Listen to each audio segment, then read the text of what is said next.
Hello and welcome to Mythmakers. Mythmakers is the podcast for fantasy fans and fantasy creatives, brought to you by the Oxford Centre for Fantasy.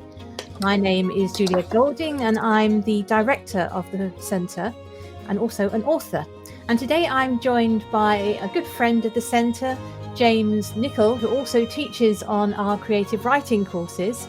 But today we thought we would discuss the subject of witches in fantasy. And James, first of all, why don't you tell us a little bit about yourself and your books? Absolutely. I felt like I should cackle when you said witches. I'll resist the urge. So my name is James Nicol. I am author for children. I write sort of specifically for the middle grade audience, which is kind of depending whether you're in a bookshop or a library or which of those you're in and where in the country you are. It's about sort of 7 to 12-year-olds or anywhere within that age range. And my first series of books, The Apprentice Witch, were published in 2016, 2018 and 2019, and feature a young witch who has just kind of stopped learning to be a witch, and she's off out to do the job of a witch. And she kind of messes things up quite royally at the beginning of the first book, but is mysteriously still given a placement as a witch, because in the world that my books are set in, being a witch is like being a public servant. I'm sure we'll come on to more about that later on. So she's sent to this very remote backwater town in the middle of nowhere to be their local witch, and they've slightly messed up because they've forgotten that Lull, which is the town where she's sent to, is on the edge of this gigantic magical forest, which has its own problems, and it just kind of things just get worse and worse from there, really. For her. And obviously over the series of the books, we see her sort of develop from this very unsure young witch into somebody who's very competent with their own power and their own self as well. That's kind of, and other than being an author, I've also been a bookseller for many years, and I now also work part-time in one of our local libraries up here in Yorkshire, which is where I live and write these days. Excellent. So James, before we go back to talking about your series and the witch and how witches appear in that, let's do a little bit of brainstorming about witches, because obviously they already exist as a character type. So the first thing I was thinking of, who is my favourite fairy tale witch, as opposed to those in novels. So have you got a favourite fairy tale witch? I've got a couple of favourite fairy tale witches, actually. I think I'm really kind of fascinated by the witch in Rapunzel. And I think partly that's because that's a story I remember from a very young age being read to me. And I grew up in the era of the Ladybird favourite tales that had those very super realistic illustrations in them. So I'm mildly traumatized by them, I think, because I remember because I found some of the images for when I was getting ready to talk about The Apprentice Witch, and obviously fairy tale witch is a big influence, and I was shocked by how much these witches in these fairy tales look like nuns. They've got these black kind of sort of hooded robes on, and just quite scary. So thankfully I was never really brought up around nuns, because I think I would have been absolutely terrified of them. But beyond that, I think it's just she's often called Mother Gothel, isn't she, or a variation on that, and she just seems like a very focused and determined kind of witch, rather than just often in the fairy tales they're almost like they kind of just pop up and do something and then they disappear again, whereas she is very determined. She's got her own kind of goal set, and that's something we're always saying when we're talking about creating characters in books, when we're teaching on the course, about the whole, making sure your antagonist has a goal and are as focused as your main character.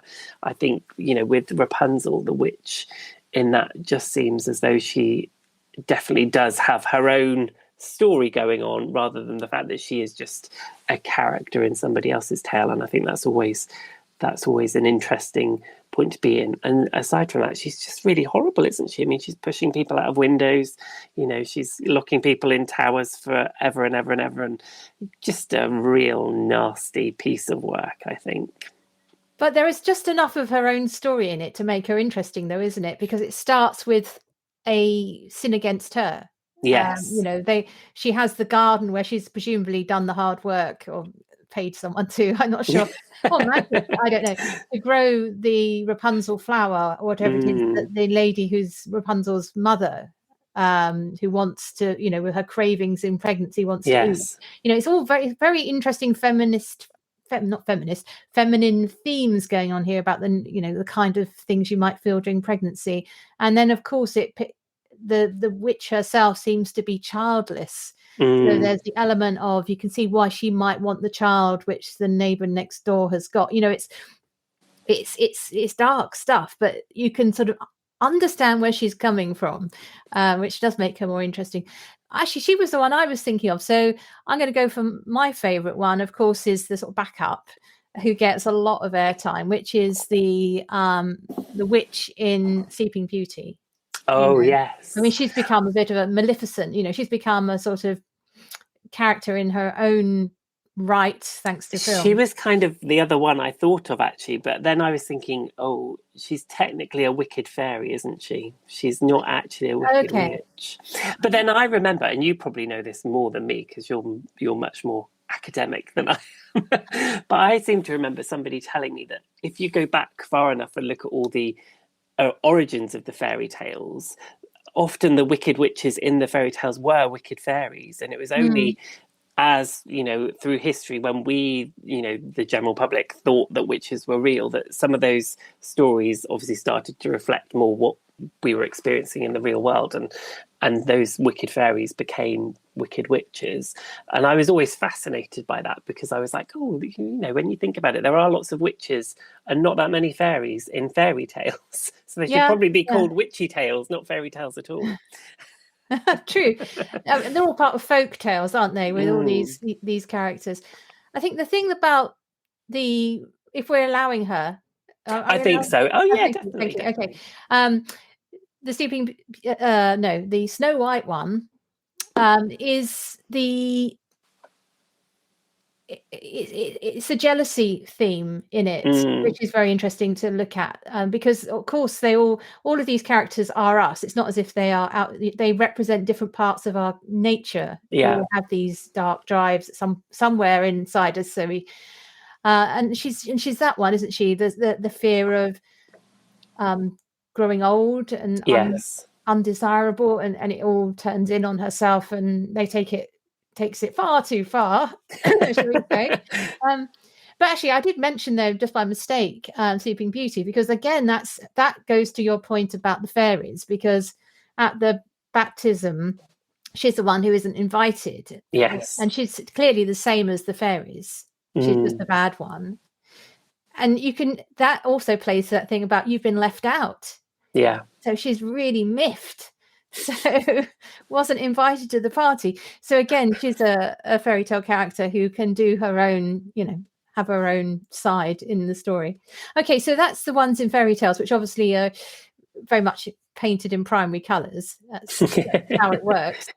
What about a little bit more subtle, going to your favourite novel witch? And this can be in adult fiction as well as children. Yeah, see, I've got like a list now.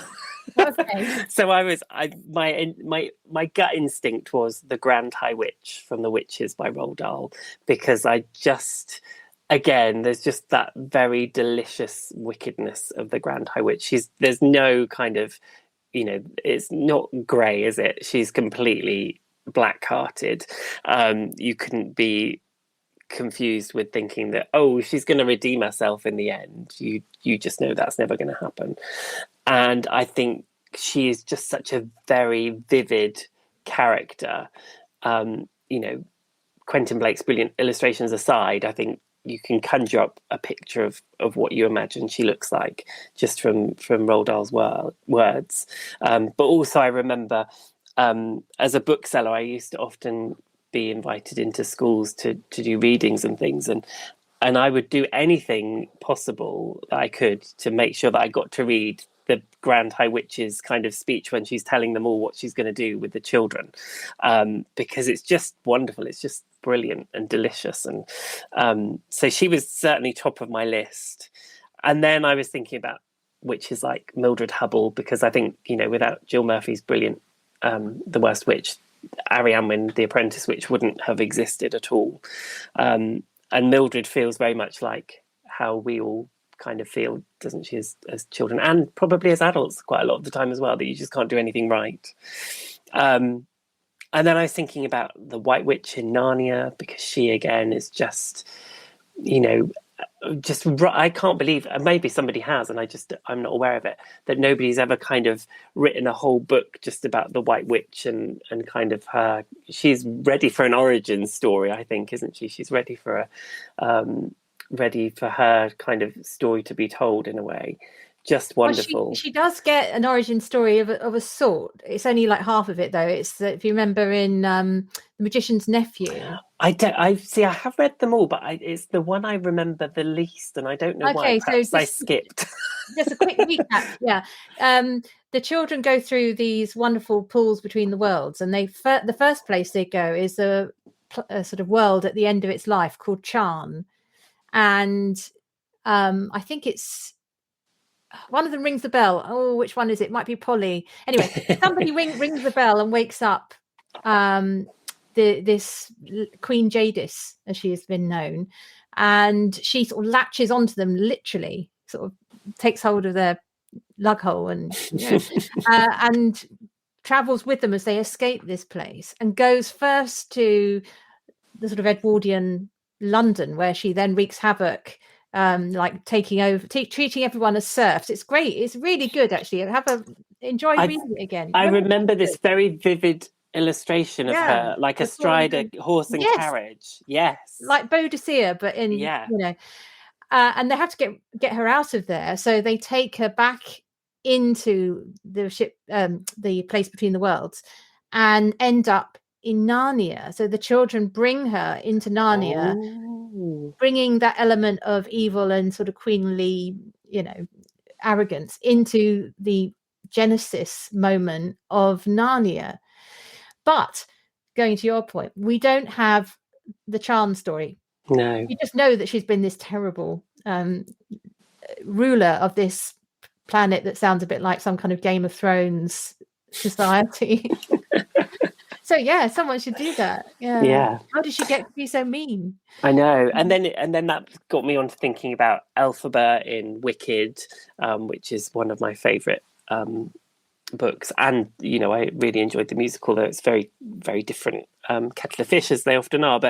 And I think that's that's something that's been done really beautifully, isn't it? Looking at the Wicked Witch and completely flipping it around on its axis, really, and saying, it's just somebody's point of view that she was wicked, and actually when you look at the story in Wicked, that's, you understand completely, and you're kind of there gunning for her and hoping that she succeeds in what she's trying to do, and you feel quite sad when Dorothy throws that bucket of water over her. If you definitely spoiler. yeah, that's right. I think I'm with you on definitely on the Narnia. Because that's the witch I think of, when someone says, but then I have to also say, oh, okay, so there's a lot of witches in Harry Potter too, but they don't feel very much like witches. They feel more like student magicians. It's just that the terminology says they're witches. But if we're allowing the Harry Potter world, my favorite witch amongst all of them is Dolores Umbridge, because she's so awful in a different kind of way, whereas Bellatrix Lestrange is like witchy witch.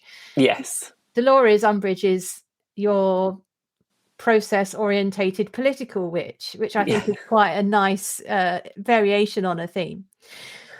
But all of these take us back to your own writing about witches, because we've obviously got this, you've got some stereotypes out there which have become quite problematic in some ways about the demonization of women and women's power and all that kind of thing. So when you are writing about witches, what are your sort of choices that you're making and how you're defining what your witches are? I think there's so much, isn't there, when you start to look at witches in fairy stories and novels and films and everything. There is just so much that kind of comes flying at you, pun intended, and it is about kind of picking and choosing quite carefully. And I was very aware that, I was writing a book about a witch that flies on a broomstick, and a little bit in the back of my head, I kept having sort of fear of Harry Potter comparison. But to a certain extent, I sort of had to just set that aside, because I think if I'd worried about it too much, I would have never have written the books. And also a bit, I wrote The Apprentice Witch really as a practice to see if I could finish a whole novel. I'd started another fantasy book for children, and I'd got so far with it, and then I would get stuck. So after a creative writing course, I leapt into The Apprentice Witch, and I liked making those decisions and thinking, okay, so how is she going to? What is the magic going to be like in this world? How are they going to control the magic? And I kind of discounted wands very quickly, because I think they are so cemented in the world of Harry Potter these days that it didn't seem like the right thing. And I quite liked the idea for a while that she would have a cauldron, like a small cauldron, and that she would have to brew her magic in this cauldron. But then I was thinking, well, practically speaking, my practical brain kicking in, by the time she's got this potion bubbling and boiling away, whatever she's trying to protect herself or other people against is probably going to be chewing both of her legs off, isn't it? So the cauldron thing, whilst I thought it was a lovely idea, just didn't seem practical enough. And then I was thinking about symbols, and obviously symbology and witchcraft are very closely linked.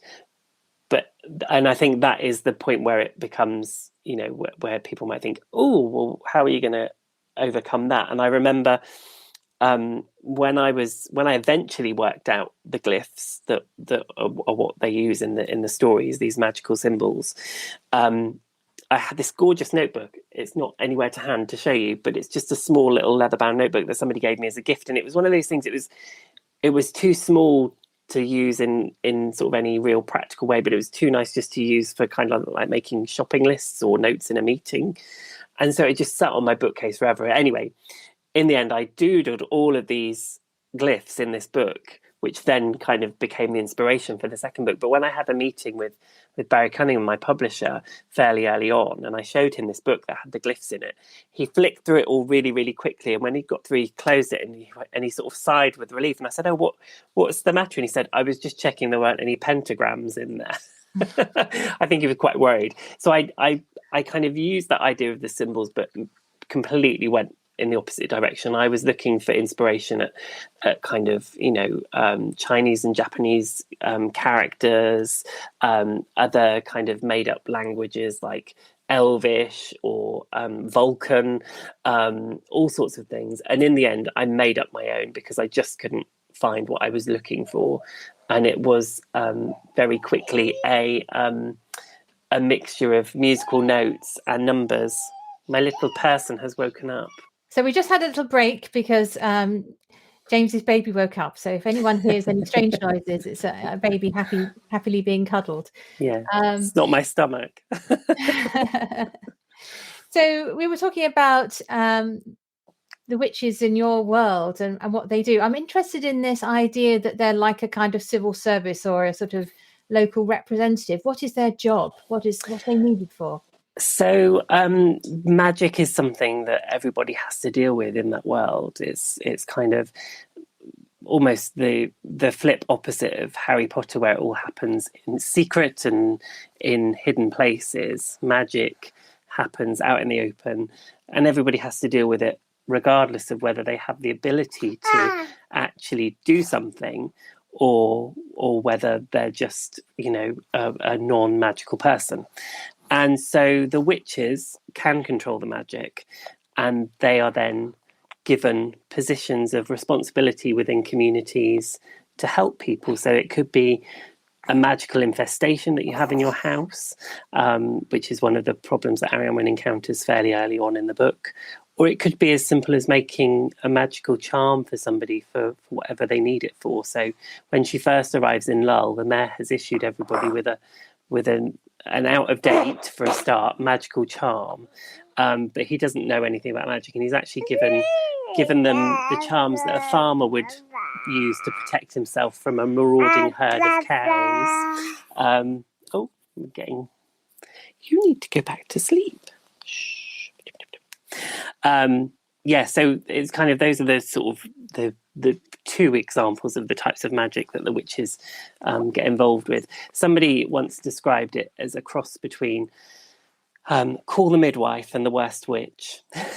And my agent says it's more like All Creatures Great and Small crossed with the Worst Witch, because of there's an awful lot of magical creatures that feature in the story as well. So it's kind of it's a mishmash, but they are there as a, in the way that you would go and see a GP or a dentist, or a bit like the local librarian or the vicar or a teacher.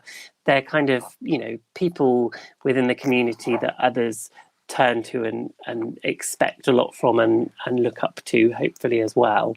That was kind of the sort of the thing that I wanted to do that would be different, because often with magical stories you find that the main character quite early on discovers that they have a magical power, and then it's about them learning to use it. And I thought, well, there's lots of brilliant books that already do that, and I wasn't interested in trying to retread that ground. I wanted to know what happened after they'd learned how to use their magical ability. So I knew that it was going to be about somebody doing the work of a witch. But as you quite rightly asked, what is the job of a witch? And it took me a while to work that one out myself. But that was part of the fun as well, was discovering that for myself. And I think this goes back to where we were talking about one of the problems about writing about witches is the fact that they've been this anti-female stock figure on the edges of society. And, the sort of the thought was that very often it was the old woman who grew herbs and made a little bit of a living as a sort of natural healer, who then got picked on as a witch because they could. And then you get things like the Salem witch trials and all that kind of thing, where it's used to settle scores. So one way of handling all of that is what you've done, is to put the witches as part of society, part of the community, your local vet. I can see that really helps draw the sting that is in the idea of a witch. And I grew up in Norfolk, which, like lots of East Anglia, is kind of rife with stories and legends of witches. And I can remember one particularly, King's Inn, where I lived. There's a building in the market square, and above the central window there's a black diamond, and in the black diamond there's a black heart, and it's called the Witch's Heart. And there's a legend about this woman who was burnt. She was actually boiled in oil in the market square. She was called Margaret Reed, and as she was bubbling away in this cauldron, her heart allegedly burst out of her chest, flew across the marketplace and hit this building, which was the house where the people who'd accused her of being a witch lived. And I don't know who told me that story. It's one of those things that I seem to have known my whole life. And if you ask anybody from King's Inn the story of the Witch's Heart, they'll tell you something similar, if not identical to that story. The witch's name might be slightly different. The method of her dispatch might be slightly different, but it always ends up with that heart flying across the marketplace, which is, it's a very visual thing to have implanted in your brain at a very, I'm assuming, young age. But I knew, like you were saying, that there's a lot of what we do know about those people who were accused of witchcraft historically they were healers and midwives, and they were trying to help people. So it was, without wanting to kind of think that I was going back and righting old wrongs, that wasn't it at all. But it was kind of what would have happened if the reverse had been the truth, and they had been celebrated and encouraged rather than picked on and persecuted. I think Terry Pratchett has a good line on this, which I'm going to slightly misquote, but it's something like, the wizards get to do the sort of, serious high magic, and witches get to give you warts. And he talks a lot about the sort of glass ceiling in magic, which I think there's a lot has been done to try and rectify that. But you still get it coming in, don't you? Yeah. I was thinking about the Witcher series, obviously a different kind. The Witcher isn't a witch, but the witches in The Witcher, the very first one of them, Jennifer, she's this sort of ugly girl who gets this beautifying spell, and that I found that worries me. That's where that story starts. She turns into a really good character, an interesting character, but this point of her magic makes you beautiful and desirable sexualized object, I find quite worrying and problematic. Anyway, we're not in that world. It's still going on in terms of the archetypes of what witchcraft is about. Yeah, and I think when I was thinking about my story when I started to write The Apprentice Witch, and I was thinking, well, I want it to be a story that has magic in it, and who's the best person to control magic? And I thought, well, a witch just seemed like the natural person to pick without overthinking it too much at that point. I'm sure there was lots of overthinking later on. But it seemed to me that, as somebody who's always read a lot of children's books and kind of existed in that world, that even then, and this would have been 2012, so we're talking, a while ago now, 10 years, in fact, that there was still, even in the books then, the witches were the warty old lady who curses people or was somebody's sidekick. There weren't that many witches who were heroes in their own stories. And even poor old Hermione is only the sidekick. She's not the main character in the Harry Potter books, although she's a main character. She was still only, there to do all the brainy stuff for him. Yeah, that's another discussion really about you as a bookseller as to whether or not Harry Potter, the Hermione Granger series. I was always told as a writer that boys tend not to read books with girls as a hero. That is interesting, because I would say, from my experience at doing events and selling books, of my own books when I'm doing school visits and things, I'd say it's often 50-50 that I sell books to as many boys as I do to girls. And I think part of that's largely down to the lovely covers that are on the books, in that they're silhouettes and they're not overly...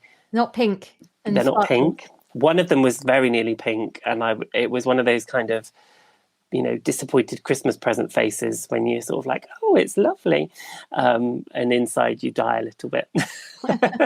But thankfully it got changed to yellow before it was published. So that was a big relief. Yes, but I think that's part of the thing that's made it not accessible, but it hasn't put boy readers off. And perhaps the fact that I'm not a girl might have helped as well. I don't know, but I get lots of lovely messages from parents, that are like, oh, my son met you at school, or my son's picked your book up. And that's always that's really nice, because I didn't expect it. I wrote a book with a largely female cast. The boys, one of my best reviews ever was from a young reader, a young girl, and she gave me 9 golden balls out of 10 for the book, and I would have got 10 golden balls if there hadn't been any boys in it, because boys are stupid, apparently. Right. And so, yeah. And largely in The Apprentice Witch, the boy characters, except for Colin, they are rather stupid. Okay. So we've sort of been talking a bit about the problem about witchcraft when it comes to the sort of the way it's been used against women over the centuries. But we haven't really talked about the association with evil, because where witchcraft in the sort of Halloween sense comes from is that it's to do with the whole idea of black magic, evil. In some story worlds, it's to do with sort of the devil and religion and that sort of thing too. And there's a witch in the Bible, Witch of Endor, and things like that. What do you do with evil in your world? How do you deal with that side? I'm thinking here that there was the well publicized cases of people not reading Harry Potter. I don't know how true this is, but trying to ban it from libraries in America because it dealt with witchcraft, which was seen as anti-Christian.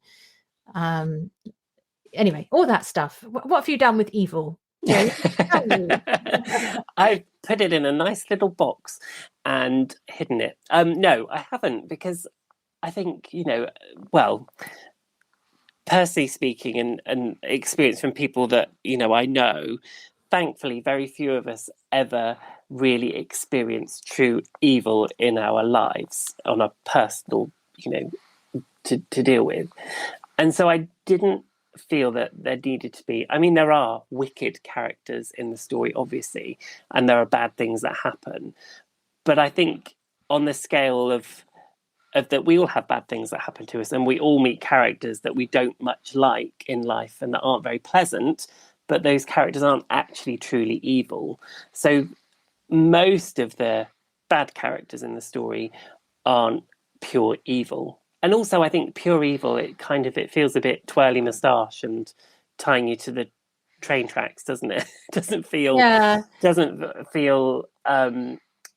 real in a way that I wanted the characters to deal with real in a fantasy world kind of experiences. So I've made the things that Ariane Wynn and her friends have to deal with to be the sorts of things that we all have to deal with, like overbearing older people, or bullies, or overcoming their own doubts and worries and fears. So I haven't tried to kind of pretend that evil doesn't exist, but I kind of tried to make it feel more realistic in an odd way, because it's a fantasy book, so it's never going to be realistic, but not just to be, they did it because they were evil, because that just feels like a bit of a cop-out in a way.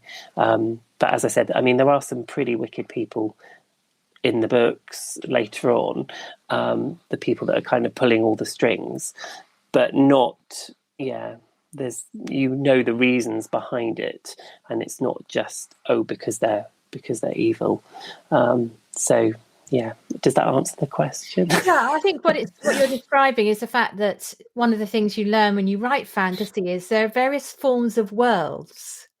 So the problem about that Harry Potter must be banned because it's got witches in thing is that within the laws of the Harry Potter universe, there isn't a religious level in it. There isn't a sort of demon side. There is good and evil, but it doesn't have a supernatural ghosts and things. But it's all within a sort of bubble, which is the fight between good and evil, and a redefinition of witches and wizards within that world. So in your world, you've got a sense of good and bad which is recognizable. You're not tapping into some sort of narrative of raising demons and summoning the devil, which is a folkloric version of this, but it's not in your world. So when you say witch, you aren't saying that kind of witch. But some people don't listen to the sort of nuance. And so you get a sort of knee-jerk reaction, which I hope you don't get. But no, I've been surprised. I was invited to a Catholic prep school on Ash Wednesday to do a whole day of creative writing sessions and talk about the Apprentice Witch, and I was thinking, do they know it's got a witch in the book? Obviously I know that it's not that sort of witch, but there was no problem. But somebody did tell me once that they had brought copies for their local, I think it was either their local school or a school where a family member taught or a child went to, and they refused to have it because of it having witch in the title. And I was flabbergasted to find out it was a Church of England school. Yeah, those of you listening overseas, the Church of England is very mild. It's not a sort of that must be just a local issue. I think so. And I just and in a way I was kind of excited that I'd kind of I'd sort of been banned a little bit. I I was like, yes. You could probably get a bit more social media play from that, but then it takes you into, deep waters, all of that, doesn't it? I mean, it's not too. The thing is, it's not that anybody's downplaying the nature of evil. It's just in my world, how I'm using this, it doesn't hit those points that you're making. So what you're accusing me of doing is not. It's just I'm not there at your particular version of a witch, and that's the difficult conversation to have. Anyway, so thank you. That's really interesting. So we always finish our podcast by thinking of where in all the fantasy world is the best place to be something. And of course, I want to ask you now, where in all the fantasy worlds that you've read about, where would you think it'd be the best place to be a witch? Well, again, I was kind of torn between a few places. So, I mean, I was kind of strongly drawn towards the world of Harry Potter, because obviously that's a very, a sort of very mostly welcoming and all-encompassing place to be a witch, but it's also still a place where they live in secret. And again, I thought again of the world of the worst witch, but do we all really want to be stuck at school for the rest of our lives? Probably not. Depending on your experience of school, you might be quite happy. It's like when people say, oh, I'd love to go back and be a teenager again and go back to high school, and I can't think of anything worse. But then I was drawn to Alice Hoffman's Practical Magic series, which it's the real world, but the witches have kind of lived through all of the turmoil of being witches, from they've had kind of a brush with the Salem witch trials, and they've existed and survived through those periods, and in a wonderful kind of way that this family has just embraced their abilities as witches, and I kind of like that kind of feeling. Yes, I've had this same Harry Potter thought as you. The thing that actually I often think about that is, have you noticed how magic never runs out?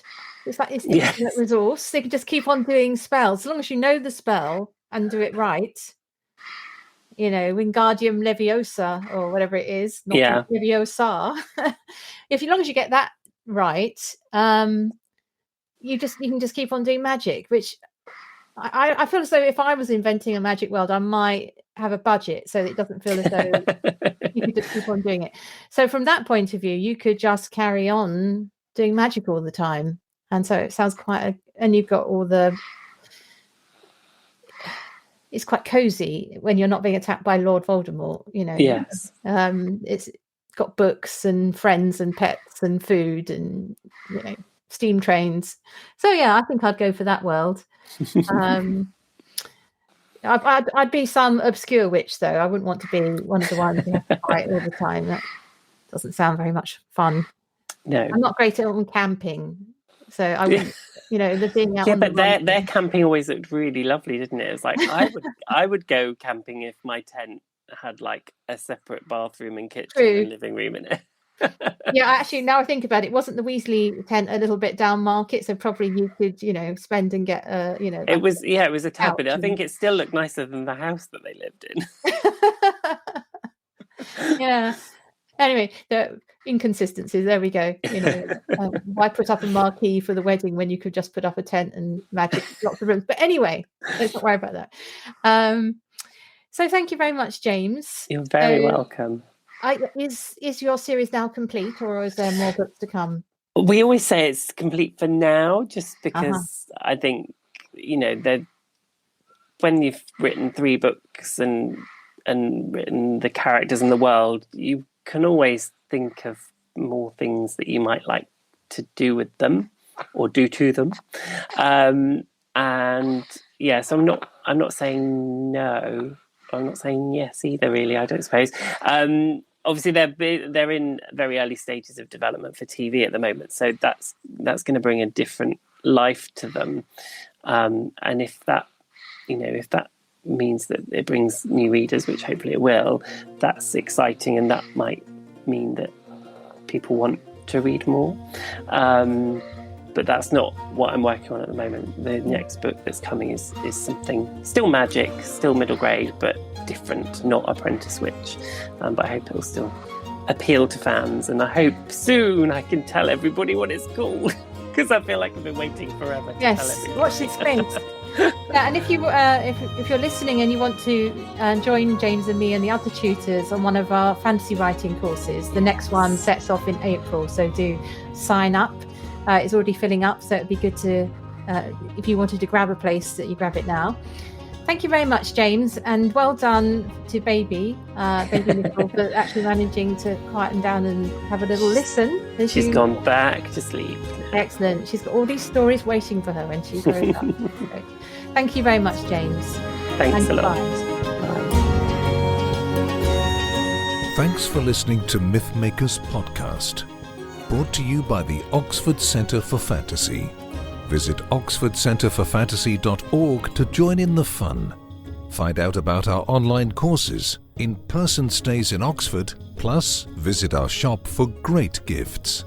Tell a friend and subscribe wherever you find your favourite podcasts worldwide.